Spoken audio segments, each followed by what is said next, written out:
All right. So to give you a little bit of background on me, I'm Norm Adams. I've been in this 9 years with Bob Guest's team. I started out solely as a buyer's agent and came on, and as the business has changed, we work both sides now. But I started out working strictly as a buyer's agent, and not to boost my ego or anything else like that, but to just let you know where I'm coming from. I averaged 65 transactions my first 3 years, only buyers, and in some months that's 12, 10. That as a buyer's agent, that's so busy sometimes you don't even know your own name. So what year was that? That was 9 years ago, so that was 94, 2004, 2005, 2006. Do you still like being a buyer's agent?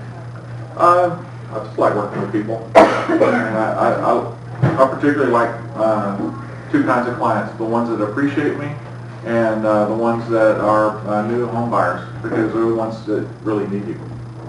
And it's the thrill of the hunt for me. I love hunting.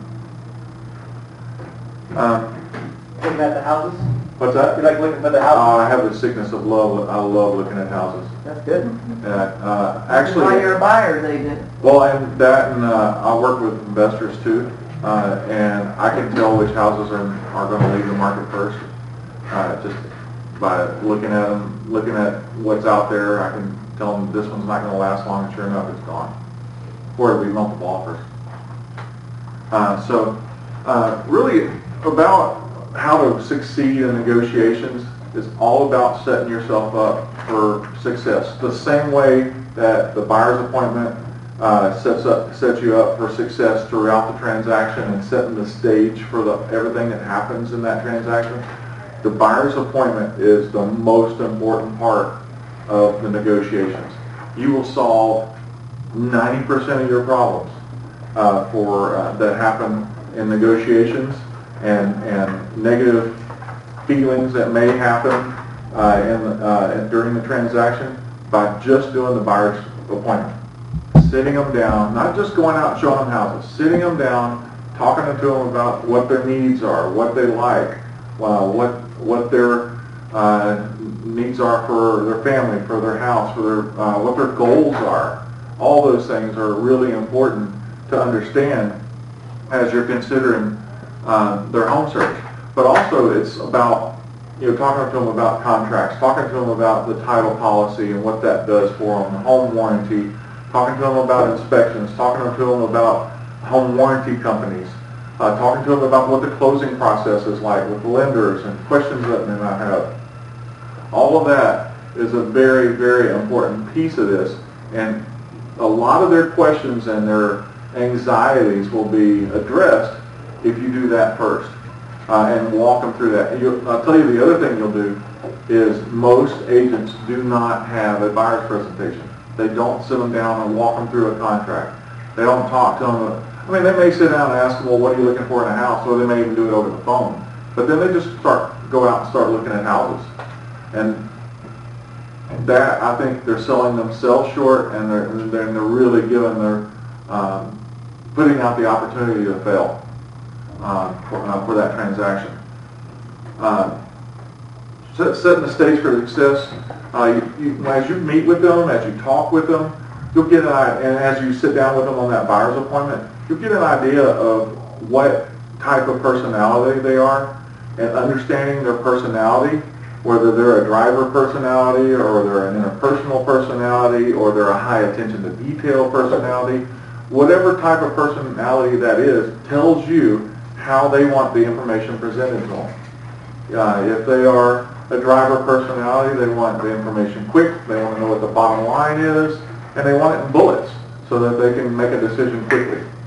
The high attention to detail accountants or engineer type personalities tend to want things in full perspective. They don't only want just the information and what the answer is. They want to know the formula. They want to understand the formula. They want to understand all the background to those formulas, all the background and resources that were used to gather that information. They want to know everything up to that. And that's, you probably heard, you heard me this morning say they can sometimes suffer from paralysis from analysis. Well, if you give them that information ahead of time, after the buyer presentation, during the buyer presentation, you can alleviate a lot of that pain that you might go through and waiting on them to make a decision if you give them the information they need to make the decision. Same thing with the systematic and stable personality. People like nurses, teachers, people who are lifetime administrative assistants who love their job and are really good at it and take care of multiple people in that capacity. Those people are their personality is more a servant's mentality. They tend to their main concerns are more around the security of their family, their kids, their family, those things. They'll do things for others but not for themselves. So what they're looking for is, what's this going to do for my family? What's this going to do for my financial strength? So you get an idea of how they want that information. They do make decisions slower, but they'll make a decision based on the information you give them and how that'll affect their family or their finances or things like that. Does that make sense? Mm-hmm. So it's really important to understand what their personality, and there's clues. Their job can be a clue. The types of people that they like to hang around with can be a clue.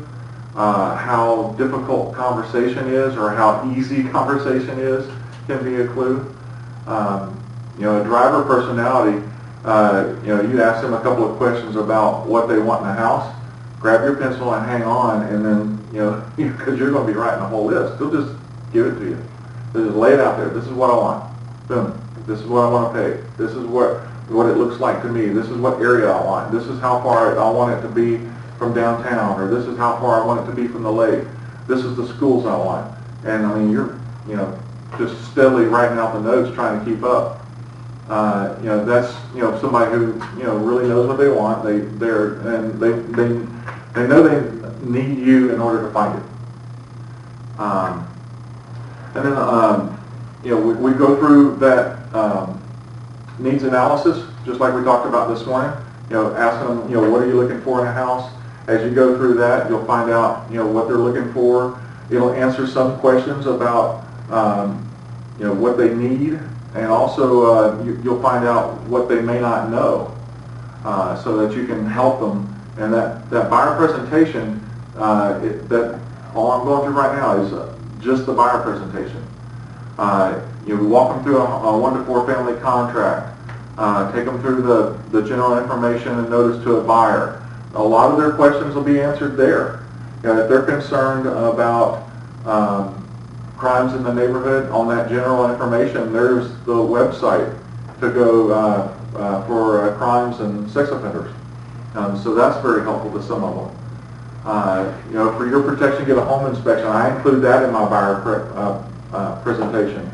And I tell them, I said, I do not recommend that you buy a house without getting an inspection, although some people do. Mm-hmm. It's very, very rare for us, though.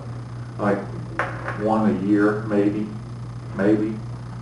But that's an FHA form, so you can get that. And then I'll walk them through a home warranty and what home warranties have done for some of our clients. Really, really good. This is kind of an important thing to think of. Give them some examples. It may not even be an example that you personally experienced, but you can use the experience of another agent. The air conditioner went out on a Saturday afternoon on Easter weekend, called the home warranty company, and they sent somebody out, and it was taken care of by Monday afternoon or Sunday afternoon. Actually, Bob had his go out on a Saturday afternoon as a water heater. They came out on Easter Sunday, took care of the water heater, and he had hot water Monday morning, which is pretty amazing. And are you also giving them like a recommendation on who you... I'm giving them at least 3. Okay. Yeah. And I'm telling them exactly like I told with everything else. Whether it's a plumber, an inspector, home warranty, lender, I mean, I'm doing the same thing. These 3 X have taken care of our clients in the past, or these 5 have taken care of our clients in the past. Otherwise, it comes across as a direct referral, and that's what you do not want. Okay. And when you're giving them 3, you're giving them 3 for each category, like the whole... 3 plumbers or 3 You don't inspectors. do it as you go along? Yes, You do? as we need it. So you don't do it like right up front, okay, here's... Oh, actually, yeah, it's in my buyer package. I have a vendor list. Oh, okay. I have movers, I have plumbers, I have electricians, AC guys, inspectors, interior decorators, Oh, okay. all that. Share that one? What's that? Could you share that one? It wouldn't help you to use my list. You really do need to develop it on your own, honestly. And you can call them and start developing that relationship. And the way I did it through Bold was just to call them and say, you know, are you still in business and are you still taking referrals? And the answer is obviously yes, they're going to take referrals. And then you have the opportunity to ask them, well, who do you send your business to? So you start developing that relationship. Does that make sense? But I mean, it really does you no good for me to give you my list. Go ahead, Mark. Because you as an agent don't know anything about the vendors on that list. So you can Right. recommend and say, here's the ones we recommend, and you haven't tried them at all. Yeah. That you may not click with them, maybe they don't perform for you, but Norman's already vetted them for his clients. Yeah. And I mean, any of the experienced agents, if you need something, or need like Marty or myself or any of the other ALC, will be more than helpful. You know, if you need an AC guy, we can give you 3 or 4 AC guys and say, okay, this guy has done this guy's done this guy is taking care of this, and then, you know, for your client. But you still would need to call them, that AC person, make sure the number's still good, make sure that they're not too busy or can't, you know, you can still get to them within a reasonable time. So you still need to have that conversation and Or communication. that they didn't keep their cell phone numbers but moved to Florida to take care of their elderly. Oh, it happens all the time, especially with contractors. Our contractor list, I think, is on its like 30th revision in 5 years. I mean, it's fluid. That's the reason why we don't put it on our website too. It's you know, it's just changes all the time. Yeah. We send it out annually as a touch. You know, one of our 33 touches. We send it out to our clients to say, this is our updated list. You know, please throw the old one away. This is the updated list, and it's an opportunity to give you as a touch. And tell your folks, hey, if I refer somebody to you and they didn't perform well, Absolutely. tell me right away, number one, let's fix it, or I need to strike them off my list. So I need to know how that went. That way you can get either a good referral or a bad referral out of it. Right. You know, and wouldn't your vendor think how awesome you are that you brought him a great referral? Hey, that client that you helped with that, man, they said you were awesome. In fact, here is a little written note that said how great the job went. Put it on your website. And you're like, Right. got a testimonial. And you never know how good someone is or how good a contractor is until there's a problem. Mhm. Things are going great. I mean, anybody can, and it's easy. Anybody can take care of that. But when there's a problem, we just had one with an inspector where the inspection missed some big things, and it came back to haunt our buyer. Matter of fact, the day after they closed, it rained, and there was some flashing missing, and it flooded in their living room. Oh, wow. I will say that the inspector took the opportunity to sit down with us and sit down with the buyer, and more than stepped up and made it right. That was pretty, to own up to that. It wasn't him that did it, it was one of the guys who worked with him. But, you never know how good they are until there's a problem. And he could have just said, you know what, I'm so sorry. yeah, forget it. But that's another thing to keep in mind. That buyer or that seller, that's one transaction for that contractor. You as an agent and our office is hundreds and hundreds of transactions every year. And that gives us leverage to help our buyers and sellers, take care of these things. And I do go extensively into what the inspection's about. And I tell them, this inspection is 8 pages blank. And if it's an older house, I'll say it at least 3 times, this inspection is going to scare you to death. It's going to shock you. You may be waddled up in a corner in a ball, over the decision you just made and thinking this is a terrible house. We'll get you through it. We'll get a copy of the inspection. We'll talk about it, and then we can address things that are important to you after that inspection. So going back to how you Yes. said some people just don't get an inspection, how do you? I have them sign a piece of paper that says I didn't get an inspection and it was my choice. Absolutely. That happened to me one time. I was actually selling a house, and this was way back, and it was actually a FISBO. And this lady wanted to buy the house. She didn't even have a realtor. She just wanted to buy the house, so she went to, somebody to get her financing set up and did not have anybody come through the house. Right. We signed papers. She owned the house. I walked away as a seller, and they called me 2 weeks later to tell me that the hot water heat flooded the house. And what was I going to do about it? And, they just didn't understand the process and Right. said, guys, this isn't my house anymore. Right. And all the more I reason guess they for a home thought they warranty. were buying the house, but I was going to take care of any problem after that. Right. And about the inspection, I also do the same thing with the inspectors. This is a list of the inspectors that have taken care of our clients in the past. You can say that because in the past, this group of inspectors historically has done a good job for our clients. That's about as good as you can do. Otherwise, you're putting yourself at unnecessary risk if there's a problem. And you always give them 3, At least 3. at least. At least 3. I think there's 6 or 7 on our list, but I always, recommend at least 3.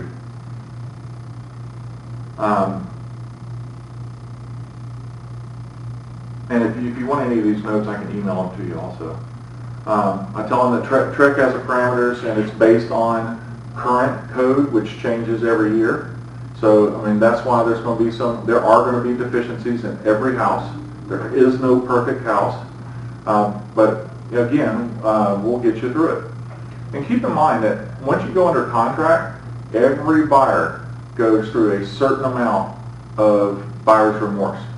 It could be a tingle, and it could be, complete breakdown. And there is every range in between. So just keep that in And mind. this is before they signed. This is after they've gone under contract. Okay. Yeah. Before closing. Before close. This is right after they've gone under contract. And maybe before the inspection, and even more so after the inspection.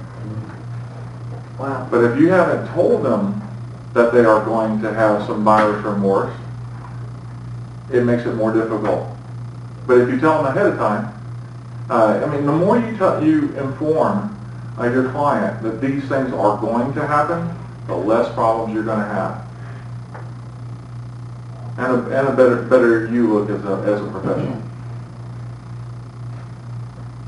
It also differentiates yourself from a functionary, which is just the person opening the key on the houses, to a fiduciary. A fiduciary has a higher responsibility to their clients. My scripts, just forewarning you, the inspection will scare the bejeebers out of you, that's my word. Again, I have a very country delivery, so I make the scripts mine. Whatever word works for you, that's great. Tell them don't panic, I'll get you through it. Or actually I say we'll get you through it, because I'm talking about our team. I also have them ask every inspection, I have them ask the inspector this one phrase: if this were your home, what items would you want addressed immediately?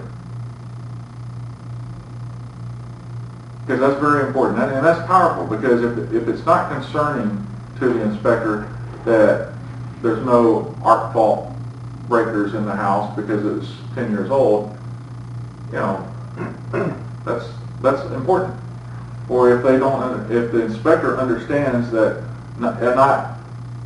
virtually no house has service disconnects on the AC or the grinder pumps or the disposal or water heaters or everything else, 20 years ago, then that helps your client get past some of the remorse and some of the anxiety over this great big long list of things that are found in the inspection.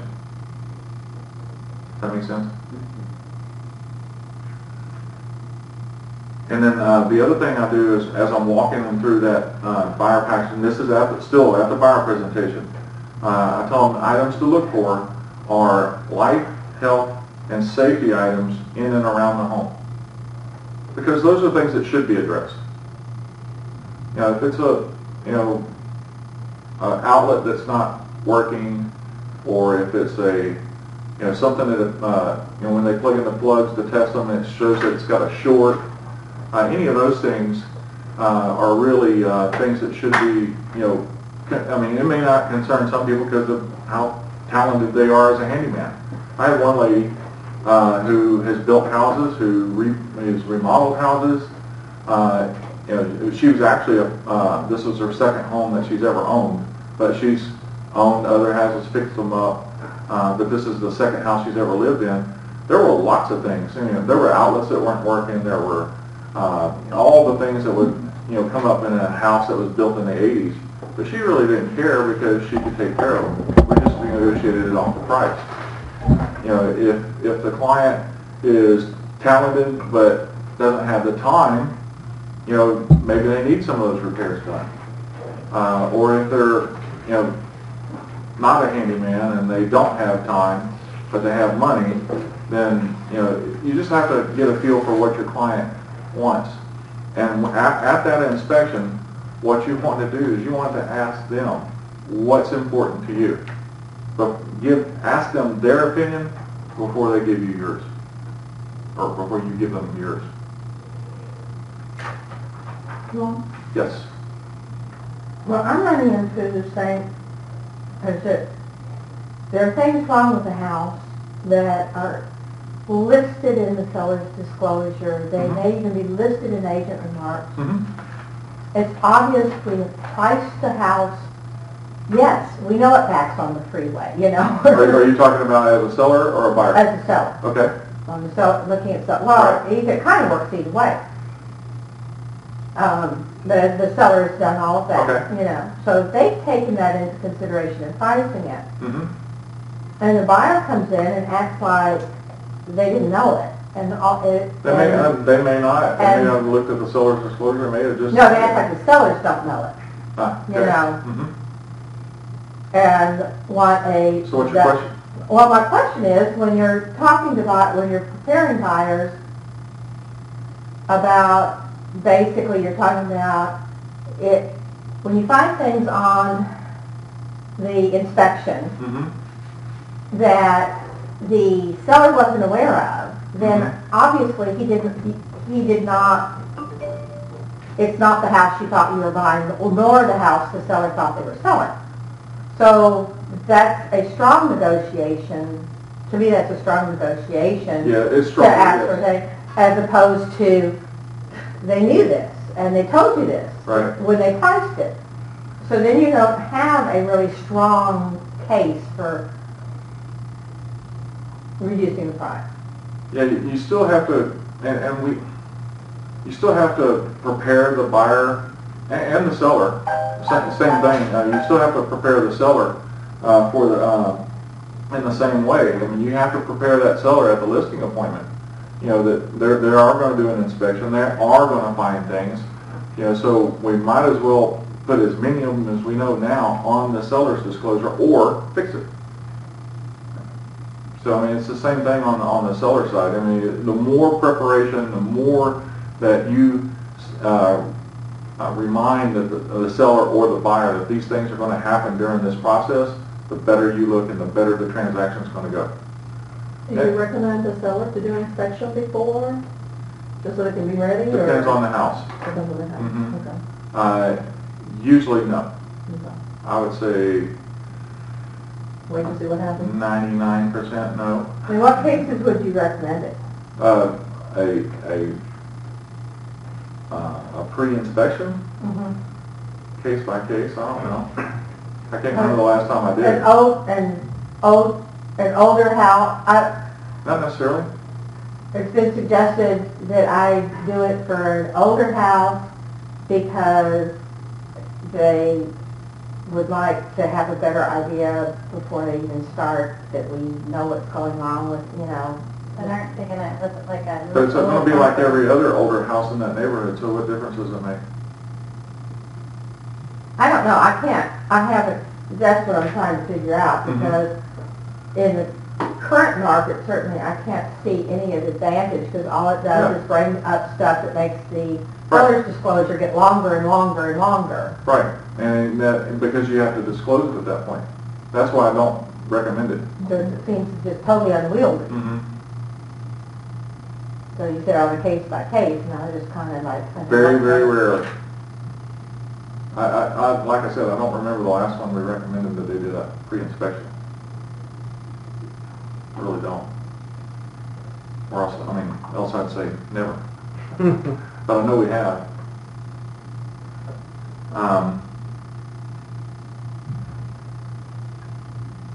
And then after that, and I'm talking to them still at the buyer presentation.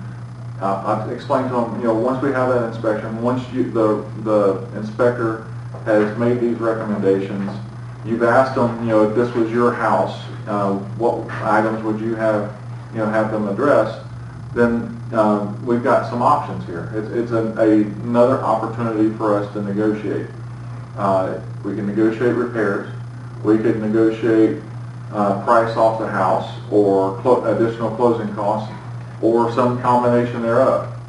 But we also need to keep in mind that the seller, whether the seller or not has a backup offer, you know, so you know that the listing agent and seller may come back and just say, you know, we understand that these problems are there, but we've got a backup offer, and go pound sand. But now they know that there's some issues, do they have to disclose that to the backup No. buyer? Not if they're made, not if they, and that's another thing that I would not ever do. I would never automatically send the inspection report to the seller's agent. You talk about irritating beyond belief an agent. It'll come around and the word will get out. I would never do that unless they ask for it. And I know me as a listing agent, I never ask for it. Now I may ask for a piece of it on the language just so I can clarify some repairs. If they're talking about specific flashing and, you know, or specific plumbing area, that's the only time I would ask, and I would ask them to cut and paste it. I don't want the whole report. It's just that ever. particular section, right? Correct. Because then Like if the it, sprinkler system isn't what we're... yeah, it needs some adjustment on the heads, or there's a couple of heads that are broken or got mowed or whatever. So you're... I'm sorry. No, go ahead. So as the buyer's agent, then you have the inspection report in hand. So you're not going to, you're going to kind of nudge your buyer, I guess, then to... Well, at this point, I'm just talking to them about what could happen. Okay. I'm just preparing them for, you know, talking to them about the range of things that could happen, so that they're prepared for it, and it's just not this shock of, you know, 100 things came up on this list of deficiencies in this home. Okay. So we're just looking at it now and saying, okay, now we either have to maybe talk about adjusting the price a little bit. I'm talking to them about what the options are. Okay. Yeah, we can try to negotiate price off the house. We can try to negotiate additional closing costs paid by the seller, or you know, a combination thereof.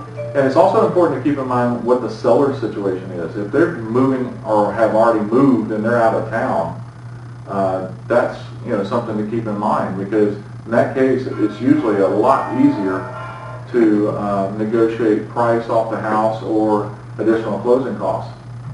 The only thing to keep in mind there is that if you do closing costs, there's definitely a limit based on the type of loan that you have and how much closing costs you can negotiate. So you have to keep in mind what type of loan that your buyer has.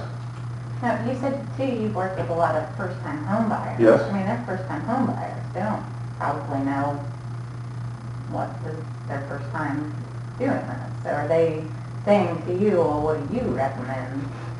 Well, then that's a point where they would come back to me. I just don't want to give them my opinion before I give them mine.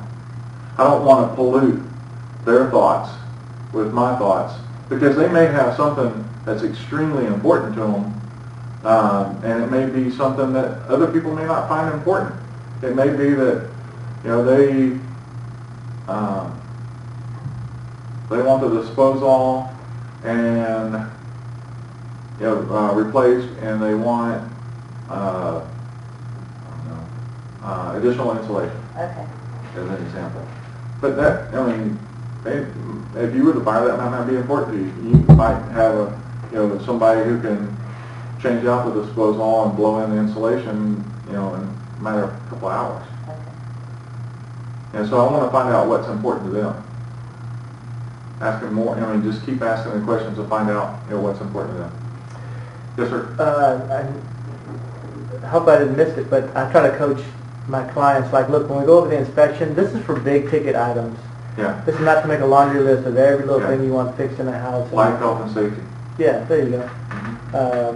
I never broke it down like that before, but I'm like, hey, roof, foundation, electrical, plumbing, loose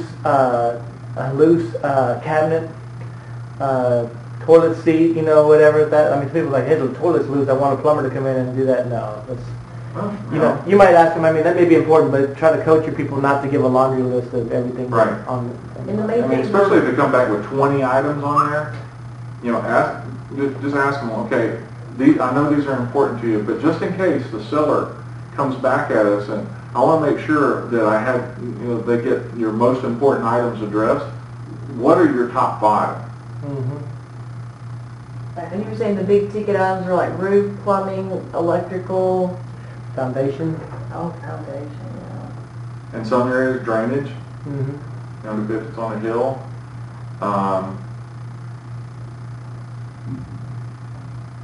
I just break it down in life, health, and safety. Life, health, and safety. Okay. Where does health fit? I mean, what- Mold.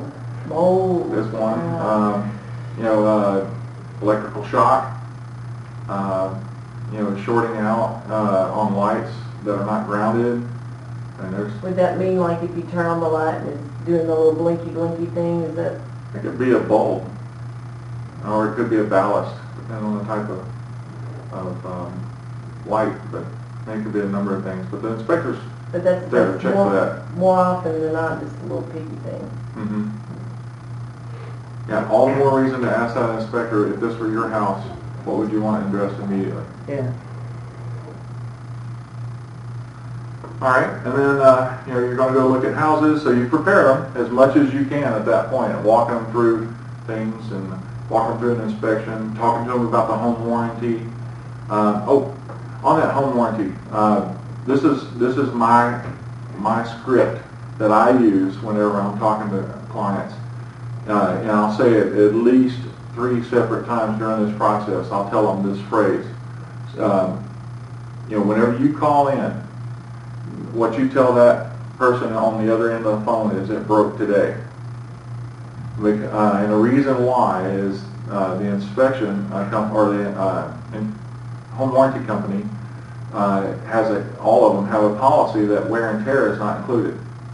So if you tell them that it happened Monday, but I just got around to calling today, then what you're telling them is that it's been going on for a couple of days and you could have made that worse, and they're going to have the guy coming out putting the notes, check for wear and tear, which is not covered. So it would not be a covered item.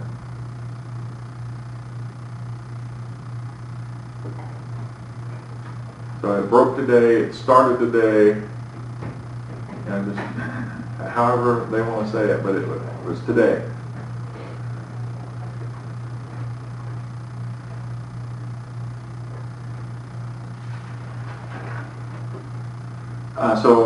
Then, once you have a house under contract, remind them.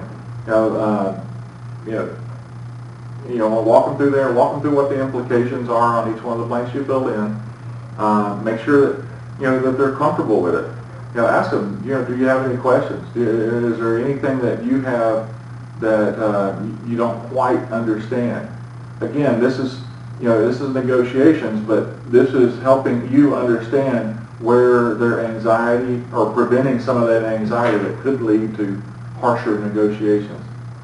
Ask them, do you have any questions? Be sure that they know how the option period works. If they're from another area, they don't even have an option period. Some areas have an inspection period. Some areas you have to completely write it in. And it's just depending on what area of the country they're coming from. Every state's different. Some areas your buyer agent is not provided. We talked about that this morning. And so that's another thing to keep in mind is don't assume that they know the contract, even if they're an experienced buyer here in Texas. If they bought 20 years ago, there was no option period in the contract. What's that? There wasn't? Mm-hmm. No, that's When did something that start? about, I'm going to say 15 years ago, something like that. All right. I think my contract in 98 had one, but I didn't understand it. Yeah. Well, I Mid-90s. bought 5 houses and I'm clueless with the contract. Right. The more you understand it, the better you can prepare your buyer or seller for what the process is about. And that's the thing, is preparing that seller, preparing that buyer for what could happen. Once it goes under contract, explain to the seller, how the option period works. If you have a house that's had $50,000 in upgrades since they've had the house, one of the things that we've been doing is adding a list of those upgrades and leaving it for the appraiser and also leaving it for the inspector so that they know. Particularly the appraiser, because the appraiser can miss a lot of things just because they're going through the house and giving an evaluation. But if they see that somebody took the time to not only do those things but to write it out and leave it for them, it actually means a lot. And they'll do everything they can to keep the transaction together and give it the proper value. Also be conscious of the length of time for the option period. So if you've got a cash buyer and you know that inspectors are 3 to 4 days out, don't do a 3-day option period unless you already have the inspector lined out and blocked out for the next day. I mean, you're just setting yourself up to fail. Has there been like a 3-day option period? You can put 1 day in there. Pretty short, isn't it? Yeah, you can put 1 day in there. It is short, but you can put 0 days. Yeah. I don't want an option. But if you want to get an inspection done, I understand what he's saying, that the inspectors could be, this summer they were a week out. Yeah. And a 10-day option period is really what you need. You need what you need, and it's still even short when those guys are that booked up. Because then you not only have to have it inspected, but then you have to go and negotiate repairs. And or if you have to have a roofer come out. I mean, a roofer might be 2 or 3 days out. Or a plumber might be a week out before they So can how get many there. days do you recommend? 10. 10. Yeah, I would. Calendar days or business days? It's calendar days. Calendar. $200 for that? Or Depends on the price of the house. On earnest money, kind of industry practice is about 1%. So $500,000 house, $5,000 earnest money. On the option period, I'd recommend $500. And I mean that way, you're not weakening the look of your offer, and people get that if you explain it to them that way. And the option should be how much? About 10% of what your earnest money is. Okay. Thereabouts.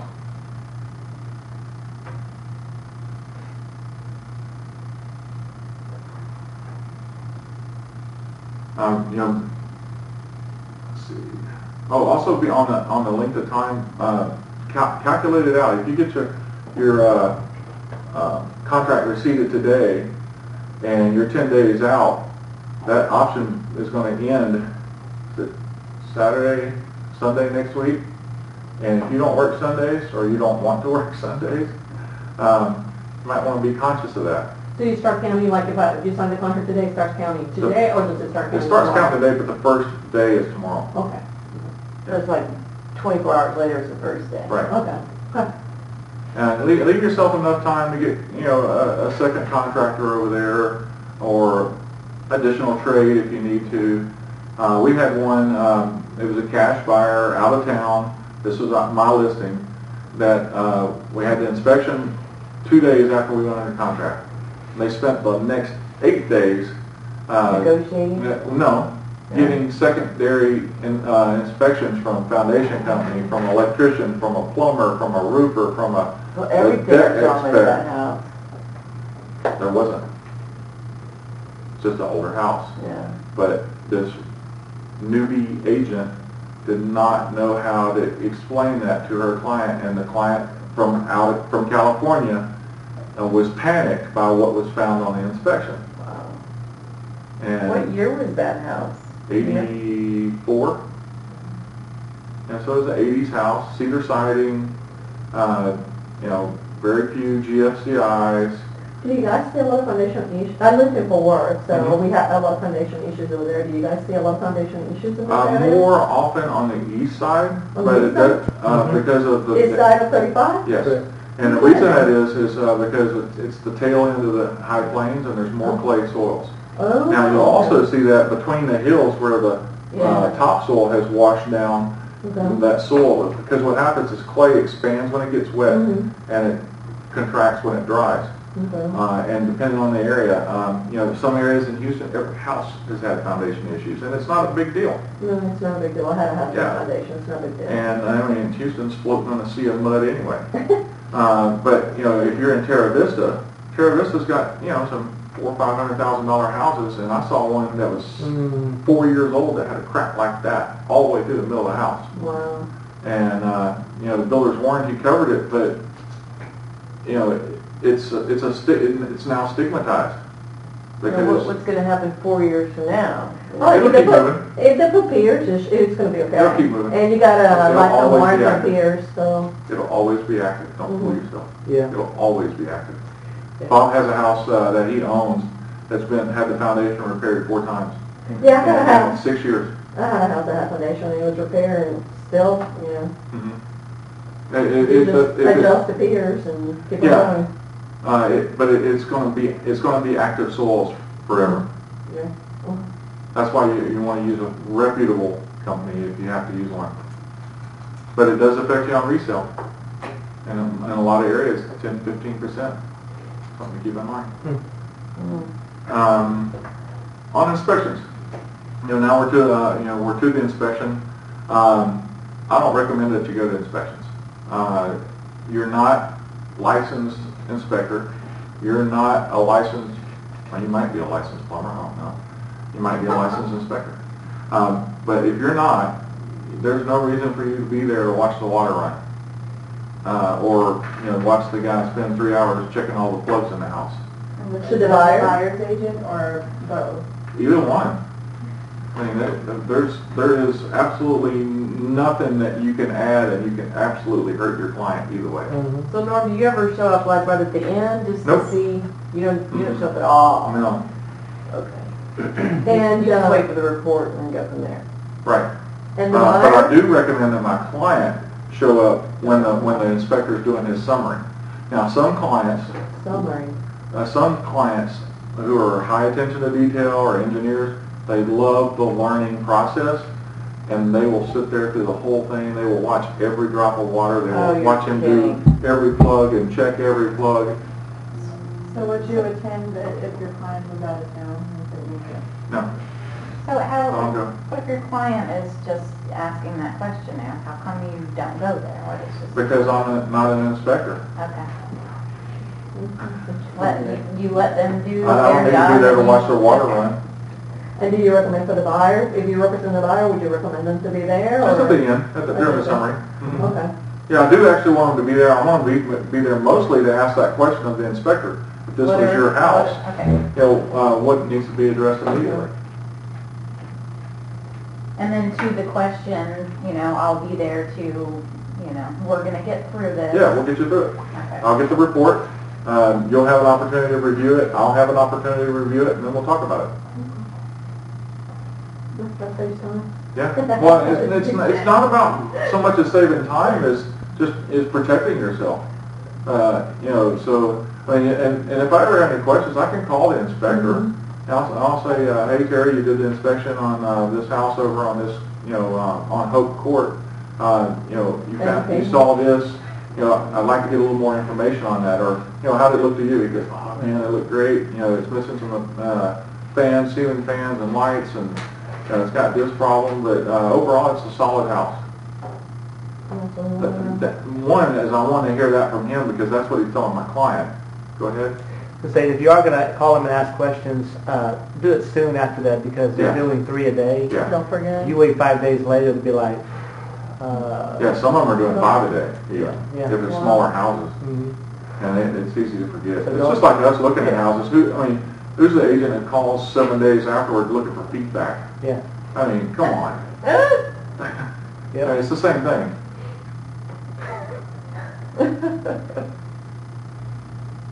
Yeah, and the other thing is, another reason I don't go is I don't want to get in the way of communicating with my buyer, the inspector communicating with them. Again, I'm not there to give my opinion. I'm not the expert. I'm not a licensed inspector. He is, or she is. So that's the person that needs to have my client's full attention. I don't need to get in the way. So is that just not having been there, not having gone through the process, is that something that the inspector sends to you, or is that something that Yes. you request? Yes. Okay. I tell the buyer to let them know that I sent them to them, and they copy me on the email. Okay. And not all inspectors are created equal. Ask around and get some, if you're going to put a list together, ask around and get some good inspectors. And we've got quite a few in this area that are really good, but we've also unfortunately got some that are really, really bad.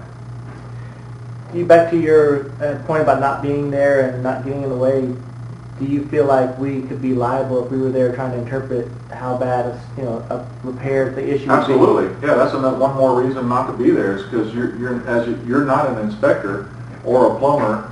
I mean, you're saying, well, this is no big deal, and that puts you immediately at risk, puts Keller Williams at risk. If I'm on a team like I am, I'm putting my team at risk. So, I mean, there's multiple areas that you can put yourself out there at risk unnecessarily. Mm-hmm.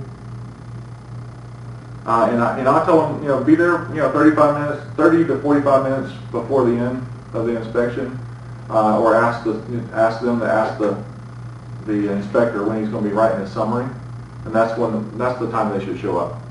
Because some of the bigger houses, it might be, take 4 or 5 hours. Some of the smaller houses, a little 1,000 square foot house with 1 bathroom, you might be done in 2.5. Mm-hmm. So I mean, just rely on an inspector and know what they can do for you. Once you have a report, if you're having difficulty understanding it, obviously give the inspector a call. I mean, these guys are more than glad to help you understand it and help your buyer get through it. Also, if you're the listing agent, ask the buyer's agent, is it okay if I call the inspector and get some clarity on what is going on here if they're asking for that specific repair? So that's something you can certainly do. You can ask. You can ask your buyer if it's okay to share that section of the inspection report with the seller, which is what you should do before you just send it, because that's the contract from that inspector with the buyer, not you and the inspector. So you really need to. It's just like the appraisal. You need to ask that buyer's permission in order to share it.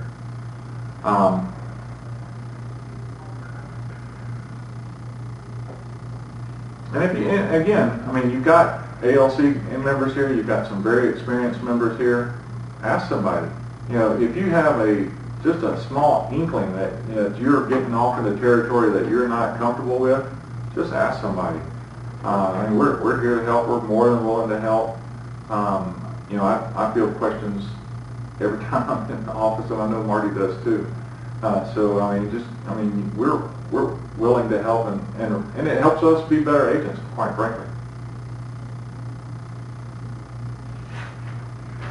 A couple of my scripts on reviewing with the client, I asked them, what concerns do you have about the report? That's one of my scripts.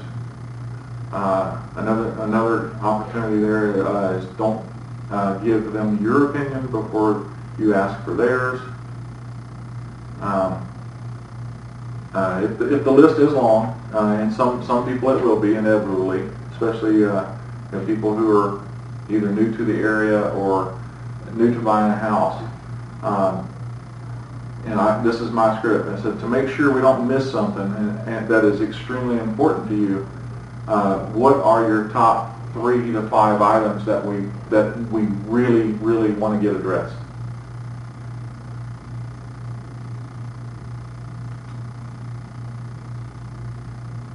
And vice versa with the buyer's agent who sends you that laundry list.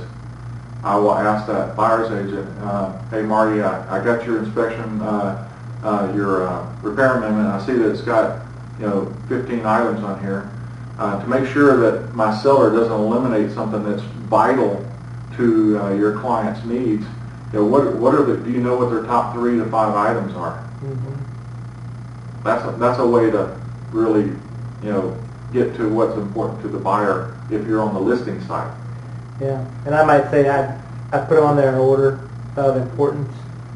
Hopefully you organize it a little bit for them, because they're going to list and look at that, seller's going to look at that and go, man, where can we start lopping it off, and This is sometimes. agent talking to agent? Yeah, you want to be you should be the calmest person in the transaction and take all the emotion out of it and just say, well, we're trying to negotiate a successful transaction here.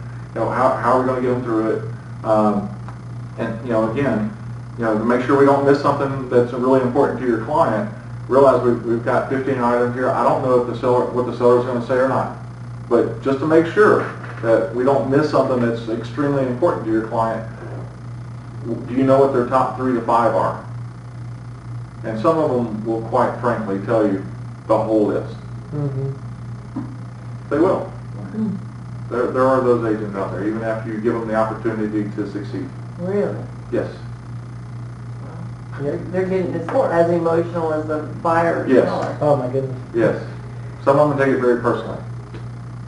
And those agents... Are they closing homes? Some of them are, unfortunately. So you just have to, What do you do? You remember them, don't you? I do. Yeah. You always will. What do you do in the situation of telling you all of them? I might send it back and say none of them. Yeah, and our job to deliver that list to the seller and see what they say. Then they go, you know what, just to get this done, we'll knock it out, or I'll give up this much money. Yeah. Or then they never assume that you know or have an inkling of what's important to your client. I mean, this may be $1,000 worth of repairs, and they're saying, you know what, my brother's a handyman. I've got my other brother-in-law is an AC guy. We can knock this stuff out in a weekend. Yeah. Great. Where do I sign? Mm-hmm. Or you can say, I don't have time to mess with this. Let's just give them $1,000 and be done. So if a family member or somebody like that does the repairs, you still get a receipt. You get that's for parts or materials. But you got to show that it was done. Okay. Right. Mm-hmm. Now, how often are you when you have a situation where inspection's been done, where the seller volunteers to go ahead and get everything fixed? Mm-hmm. Does that happen, or does it usually end up in a price adjustment? If you craft an amendment in a way that to be a success, yes. I very rarely get my amendments turned down. Mm-hmm. Very rarely. Because I craft them in a way that's specific. Like on AC, I'll write licensed AC technician to clean coils inside and out, to replace filters as necessary, to add Freon as necessary, and I'm very specific on what I want them to do, because I want my buyer to be happy, and I want the seller to be happy too, because I don't want them to say, we did what you had on there, we serviced the AC. Mm-hmm. Servicing the AC doesn't include Freon. The AC guy just came out there and had a look around and tweaked his, I mean, he might have done a rain dance around it, and I don't know. Exactly. He might have put gauges to it even. I mean, some people consider putting gauges on it and cleaning the outside coils servicing, which not necessarily. I mean, you just want to be specific as you can. You also want to specify on items that are like plumbers, electricians. If there's items like that that are life, health, and safety that require a license in order to do them, you want to say licensed tech or a licensed HVAC technician is the way I word it for AC, or licensed electrician or licensed plumber. I actually had an agent 2 weeks ago put a licensed roofer. I was like, Licensed roofer? There's no licensed roofer in Texas. Please show me where there's a licensed roofer. There's no requirement for a license in Texas. Right. You know, he had a license on every item that he had. I was like, we're going to do these things. Matter of fact, 2 of them are already done. One of them's getting done yesterday. And, you know, but, you know, the homeowner did 2 of them. Took him 15 minutes to take care of them, and then the other one's the roof, which was $7,000. So. I had just one listing, and it had a laundry list of things that the inspection report came back with. Always. I mean, but that really, it needed a new roof, it needed all kinds of things. Mm-hmm. But the woman wanted the house so badly, and she said, okay, we need a new roof. I'm not even going to ask for that. You know, I'm going to lower the price by, you know, my original offer by this much, and I want new sprinkler heads. And I'm like, okay. Yeah, that's why you asked her opinion. Yeah, it needed to be done, and we got it done in a weekend, Mm-hmm. and, you know, went for like a $10,000 reduction, and, Right. you know, sold it in 15 days. And, Yeah. So that's what happened to my client who buying a house down south. It was a 1980s 2-story house. I think there's a litany of things on this inspection report. She goes, you know what? All I want's the AC fixed. You know, the seller spent $750 based on my little novel I wrote in the area of repair. Well, and my seller too was just, she's like, oh my God, all this stuff needs to be done. I'm like, well, let's just see what happens. Yeah. You know, let's see what the buyer really wants. And sure enough, A lot of times if you have the house priced right and they come up to you with that, I mean, I had one, like you were talking about, I had that list, that long list. They put 20 items on the list, I sent it back. No, they bought the house. Did they really? Yeah. They wanted that house. Well, we had it priced right too. Yeah. I mean, it was $10,000 less than, you know, some of the others in the neighborhood because we knew it had those things. You know, so you just never know. So you had, going back to what you were saying, you had repairs done and the price reduction? Just a sprinkler head and a just a sprinkler, but it needed all kinds of stuff. But she wanted the house bad enough that she just, the only thing that really was important at the time, she just didn't want to have to mess with doing the sprinkler heads. She knew that at some point she was going to have to come through and get the roof repaired. Mm-hmm. But at the time, in order for her to be able to move in and be satisfied with like the home that she purchased, she just wanted new sprinkler heads. She knew eventually she was going to have to replace the roof. And we were just like, jaw dropped, and we're like, okay. And I've been on the other side, you know, as a buyer, where a buyer's agent, as the agent sent us back the information and said, no, we're not going to do anything. We're not going to reduce the price. We're not going to reduce it at $1,000. Nope, we're not going to reduce it at $500. I was like, how about $250? Nope. Wow. Was that a seller's market when that happened? It was this year. It was in the spring. So did the buyer buy anyway? Yes. And you know how I got them through that was because I had sat them down and talked to them about what their needs were, and I was able to go back to them and say, you know, we've looked at every house in this market, and based on your needs, based on what you wanted something on the greenbelt in the cul-de-sac, 1 story with a nice big backyard. This house meets all your needs, and nothing else we've seen in the last 3 months has even come close, right? Well, based on that, and based on what the seller has just told us, what do you want to do? Buy the house. We'll just go for it. How many houses do you think is people Average? Average, looking at 15, the average. 15 to 20. Okay, people Yeah. in the house. What was the question? How many houses people look at before they buy? Oh, okay. And it depends on the person. I mean, I've actually had people say, I know the house, and call me and said, I want to buy it. I've also shown people 75 houses and they still didn't buy it. Depends on their personality. And some people, if it's somebody who's really analytical, they're going to have to, unfortunately, they're going to have to lose one or two in order for them to really get with the program and figure out that they got to move faster than that. Yeah. And it will crush them. Maybe not the first one. It's but the emotion involved. Oh yeah, the second one is devastating. Yeah. And then they're ready to buy. It's like, yes. Mm-hmm. And then they won't ask for any repairs. It's like, I just want it. I just want it. Yeah, it goes better. Yeah. So on the negotiating, know a little bit about the seller. Know whether they're local, know whether they're transferred. Are they a handyman type? Is it a lease property? How long have they been at the property? Now, all those things are indications of motivations for the seller. Know ahead that the time of concerns of your buyer from the buyer appointment, as far as the timing, what their needs are. That way, you're not using those items against them. All you're doing is reminding that client why that property works for them, because they're going through that. Again, they're going through some of that remorse, and they could be curled up in that ball in the corner like one of my investor clients, thinking, Norm led me the wrong way. And I was like, oh, this is why we looked at this house. It's a 2000 and newer house. It's a one-story. It's exactly what you wanted. We got it $10,000 off the list price, which is still $5,000 below the market. It needs a little work. It needs a little more than what we thought, but it's still a good opportunity for you. And that house is, a year later, right now, is worth $30,000 more.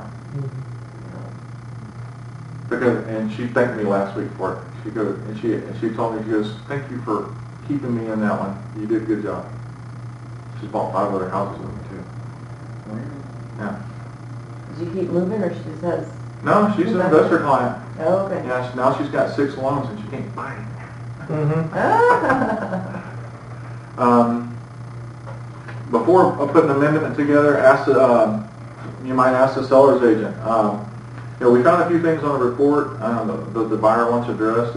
Is the seller open to repairs, or are they more open to dollar adjustments? And then base your response on that amendment, on that conversation. So they may tell you at that time when you call back, well, you know what, Norm, I got a backup offer. We're really not open to any repairs. Still don't send it, but they tried. E for effort.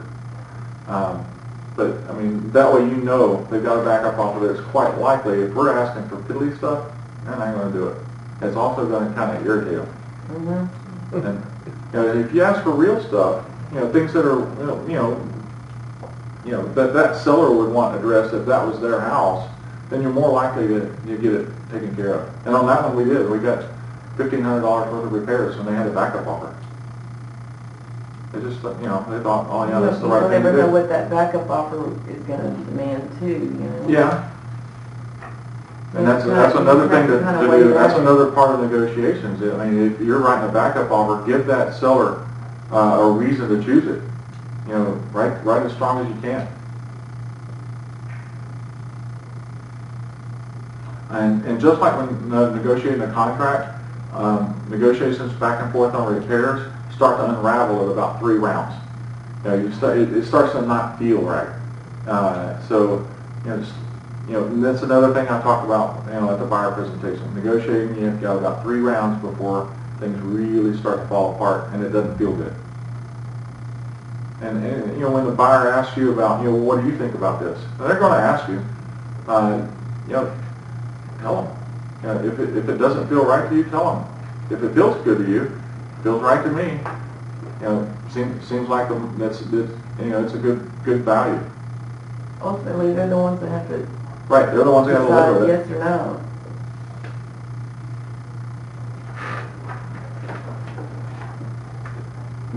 Just a reminder, don't send the seller's agent the whole report unless they ask for it. You as a listing agent can obviously tell the buyer's agent, do not send me the report. And you can ask the seller's agent if they would like to see the report or like to see that excerpt. You know, that's another way to handle that, to make sure it's clear. Any questions or anything that y'all would like on that? Well, just something else. I just sold my house recently, and we got an offer. We countered, they came back, and they said this is their final offer. We've seen other homes. They like your home, but this is their final offer. I still wanted more, but I went ahead and took it because I was sick of showing the house. How would you approach that if I really wanted more money, you know? Okay. I'm trying to think of the script I would use. How much money were you coming down off your asking price? About 9,000. On what price house? 317. Okay. I would say, you know, you can only work with the buyer that you have. And it sounds to me, how long was it on the market? Like 40 something. Yeah, so I mean, the market's already talked to you that it's not accepting the 317 offer and or the list price. And right now, you're the highest bidder on your house. You can be the highest bidder and keep it, or you can sell it to the good word. you know, you can sell it to the buyer who's willing to accept it at the market value. This is the current market value on your house. And it's like what you said, you were tired of it being shown. Right. Because That's your motivation. you're living in a fishbowl, you know? And it was the same, the house had a lot of feedback. It's great, it's nice home, but it backs to Anderson Mill.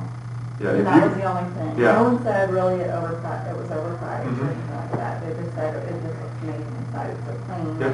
blah, blah, blah. And that's what you had to do in order to sell a house that backs to Anderson Mill. It had to be perfect condition to overcome that. What subdivision was it in? Deer Creek? I don't think where that is.